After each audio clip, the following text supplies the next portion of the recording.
Just have to check a few messages. Wait, what's that? Huh. So then, this is Transgender Awareness Week. I'm still pretty new to this, but this seems to have just kind of come out of nowhere, hasn't it? As a way to bring awareness, I figured I'd bring up common misconceptions people have about being transgender. I can only get so far with this on my own, so I asked for a little bit of help. There's this subreddit out there called Ask Trans. They were able to give me quite a few talking points, and some of them have even agreed for me to use their username. If any of you are watching right now, I want to give you a big thanks. You helped out a lot with this. So let's start with the basic terms. You got cis and you got trans. Cis means that you identify as the gender you were born with. Trans, on the other hand, means you identify as a different gender other than the one assigned to you at birth. I feel Pegasus 143 said this next part better than I ever could. The abbreviations cis and trans are abbreviations, not acronyms. They don't need to be capitalized.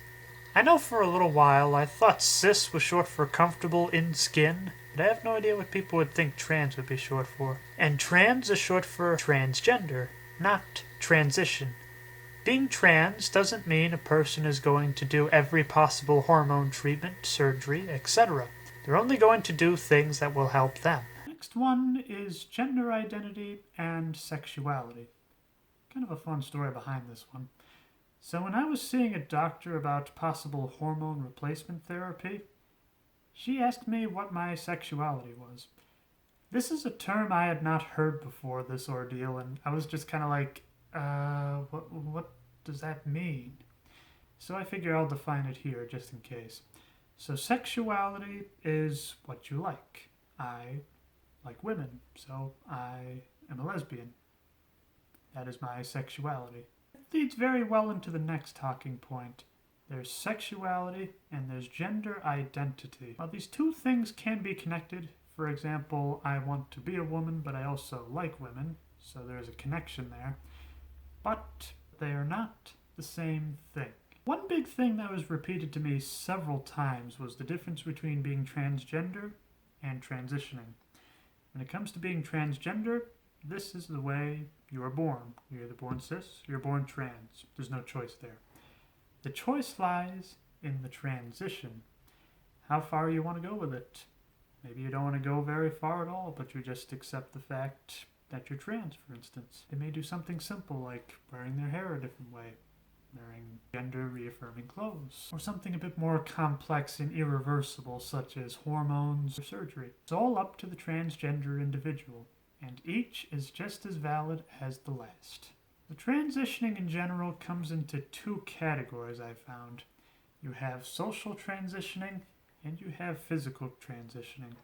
Social transitioning, you're not altering your body in any way, you're just kind of asking that people refer to you as different pronouns by different names. Maybe you'll wear different clothes, stuff like that. But when you get into physical transitioning, that is when you start getting into the hormones, into the surgery, and maybe even smaller things such as shaving, growing out your hair, stuff like that. While we're on the subject of transitioning, there are several stages in life. Though there are exceptions, transitioning doesn't usually happen until sometime during the mid-teens. Usually when it comes to early childhood, that's when you want to start the experimenting. That is when you start going with names, gender-reaffirming pronouns, stuff like that. And then once you get into the teenage years, if they are still starting to question, that is where we have puberty blockers. Now essentially what these do is these block the body's natural ability to produce its own hormones. That way you can get a little more time to think about it, but if you realize that you want to transition, then you can start to do hormones from about the age of 16 to 18, but from what I hear that involves a lot of red tape, a lot of permission slips, and most importantly, money. Transitioning is not cheap, especially if you don't have insurance. Then for the most part, once you get to about the age of 18, that is when the individual can start going for surgery. Once again, there are exceptions. There are some individuals that are able to get through these stages earlier. But this is generally how it works. Transitioning is not something that happens until much later in life. Of course, I'm not speaking for everybody because everybody's different. The next talking point comes from Moth Whimsy. I support trans people is not support. You cannot say this and then turn around to misgender your trans friend. Supporting trans people is using our proper names and pronouns, educating/defending us from transphobes when appropriate, and believing us when we say something is transphobic. Too often you see people say things like, I support my non-binary friends, so why doesn't, incorrect pronoun, respect my belief that there are only two genders? Bud, that's not respect. That's blatant disrespect. Their existence is more important than your shallow world view. I am a gender other than male and female, and that/you do not exist, are not weighted the same. You have to acknowledge somebody's existence. They don't have to take your bigotry. This one is a bit strong, but I agree with the sentiment. The basic idea is that if you really want to support, call them by their preferred name, their pronoun, and if something makes them uncomfortable, stop doing it. Don't use them for your social cause. This next one is a perspective I would have never thought of. This is inspired by an argument I had on Reddit with a cis dude. Don't compliment a trans person by remarking how well they are transitioning unprompted. The cis guy thought that just giving us what he thought was a compliment means he was supporting us, and if we didn't accept the compliment, then we are just being stuck up. No, I don't want to be reminded in public that my transition is going well, because what they really tell me is that you can still tell I'm trans. Another big one is that many cis people seem to forget that trans men exist. I feel like this one depends on personal preference a little bit. On one hand, I'd be happy if somebody said my transition looked like it was going well. But on the other, though, if it's that obvious, I guess it can't be that good. In the end, compliment how we look, but don't admire the doctor's work. Another point I want to bring up is the term stealth. Now, stealth basically refers to a transgender individual that is able to pass as their preferred gender, but does not scream to the hilltops that they are trans. They just gladly live the life as the gender identity that they are. This is the last little post I want to show. Since I want this to be for general audiences, I'm going to be censoring out the swear words. It's the internet. You gotta see the F word at least 5 times. I feel like that's a rule somewhere. I probably guess that's Rule 35 offhand. We all know what Rule 34 is. The reason I saved this one for last is because of all the points they made. There may be a few repeats, but better safe than sorry. Some people think that being trans is a lifestyle choice. It's not. I believe I said that one already. Some people think that all trans people show signs from an early age. Typically, stereotypes like boys wanting to play with dolls. This one definitely strikes a chord with me. That's one of the reasons why I didn't think I was trans for so long, because I didn't fit any of the stereotypes. But if there's one thing I've found about being transgender, is that if there is a mold of any kind, we're just going to break it and create a new one. Some people think that all trans people feel like they've been born in the wrong body, which is an oversimplification. I mean, I don't necessarily say I was born in the wrong body.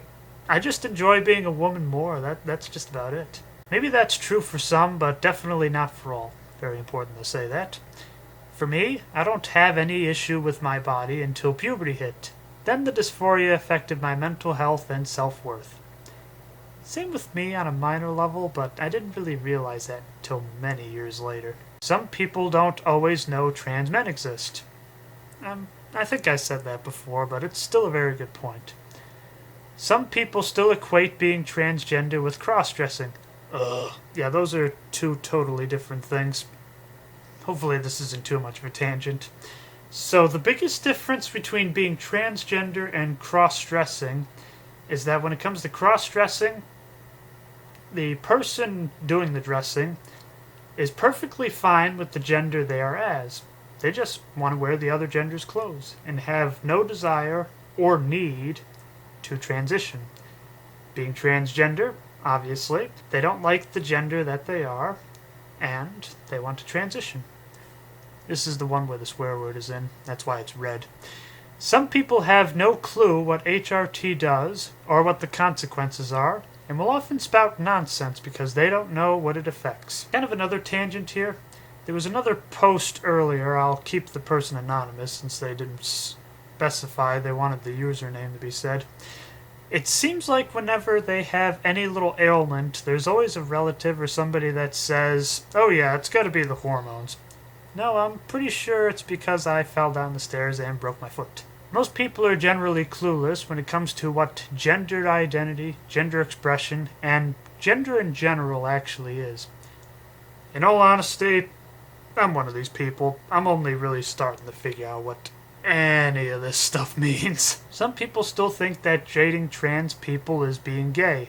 Again, the main thing is that dating a trans man or a trans woman is just as gay or straight as dating a cis man or a cis woman.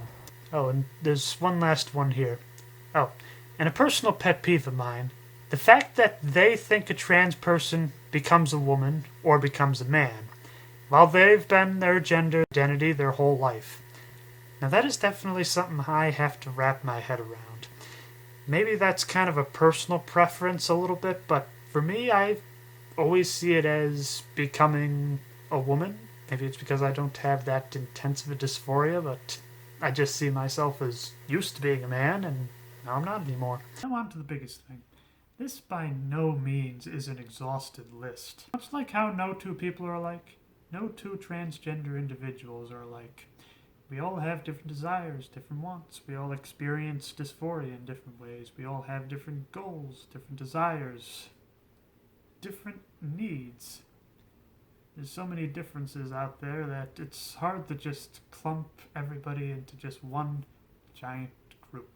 If you have any questions, feel free to ask. I've gotten very comfortable talking about this. I mean, look at what I'm wearing. I mean, I would have never had the confidence to be able to do this, like, say, 3 years ago. I'm comfortable to talk about anything, except politics. I tried that online once before. I'm not doing that again. Well, till next time, be yourself, no matter who that is.